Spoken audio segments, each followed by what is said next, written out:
আলহামদুলিল্লাহ, আমরা যাতে বাঙালি, আমাদের শীত গরম বসন্ত এগুলি মিলাই আমরা 6 ঋতু বাংলাদেশ। কি ঠান্ডা আর কি শীত, কুয়াশা পড়ছে, চিন্তা করছেন?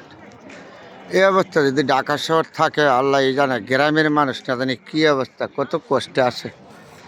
ঢাকা শহরের এই অবস্থা, রাস্তাঘাটে দেখেন যে অবস্থা, কুয়াশা এরকম। আজকে 3 থেকে 4 দিন ধরে এই অবস্থা, অন্ধকার রাস্তাঘাটে মানুষ চলাফেরা, কত কষ্ট হচ্ছে। আল্লাহ যা করে ভালোর জন্যই করে। তারপর আপনাদের সাথে শেয়ার করলাম, অনেক শীত, অনেক ঠান্ডা, এত ঠান্ডা আজকে করে শরবত থেকে বেশি বেড়ে গেছে। আজকে আবার আপনাদের সাথে দেখছেন, তারপরও মানুষ রাস্তাঘাটে কুন্তলের হাঁটতেছে।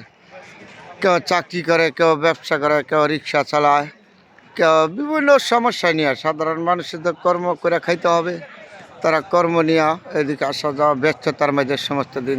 কয়েক বছরের ভিতরে মনে হয় এইবার সর্বোচ্চ থেকে বেশি শীত নামছে, তাই না?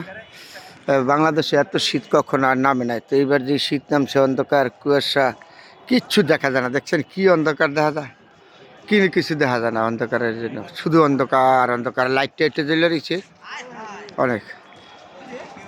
ওই জন্য আজকে রাত্রে এই অবস্থা, ঢাকা শহর গ্রামে না জানি কী অবস্থা।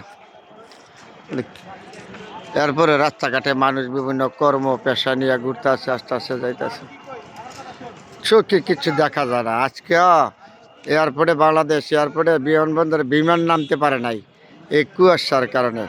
ঢাকা শহর যদি অবস্থা, গ্রামে সর্বত্র বেশি কষ্ট হলো রাজশাহী, দিনাজপুর, ঠাকুরগাঁও এদিকের মানুষগুলি বেশি, কুয়াশা বেশি, আবার শীত বেশি।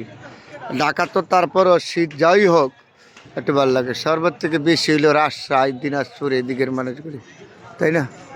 এই যে বাসা বাড়িতে দেখছে মানুষ যাইতেছে, আসতেছে, চলতেছে, কর্ম নিয়ে মানুষ ব্যস্ততার মাঝে পারাপার করতে আছে মানুষ রাস্তাঘাটে। আমরা সাধারণ মানুষ, সাধারণ মানুষের জন্য কষ্ট হয়। যারা রিক্সা চালায়, সাধারণ কর্ম করে রাস্তাঘাটে খেটে খাওয়ার মানুষগুলি এই শীতের মাঝে সর্বোচ্চ থেকে বেশি কষ্ট হচ্ছে আমাদের দেশে। রিক্সা আমি গেছি এক জায়গায়, পর রিক্সার ড্রাইভার নামার পরে দেখি কাঁপতাছে।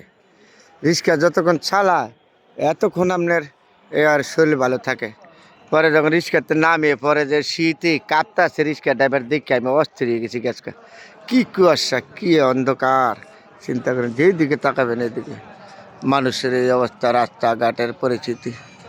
ঢাকা শহরের এই অবস্থা, এত নিচে নামতে পারে এই অন্ধকার আর অন্ধকার, যেই দিকে তাকাবেন এইদিকে অন্ধকার। তো আজকে রাত্রে আপনাদের সাথে শেয়ার করলাম ঢাকা শহরের এই অবস্থা।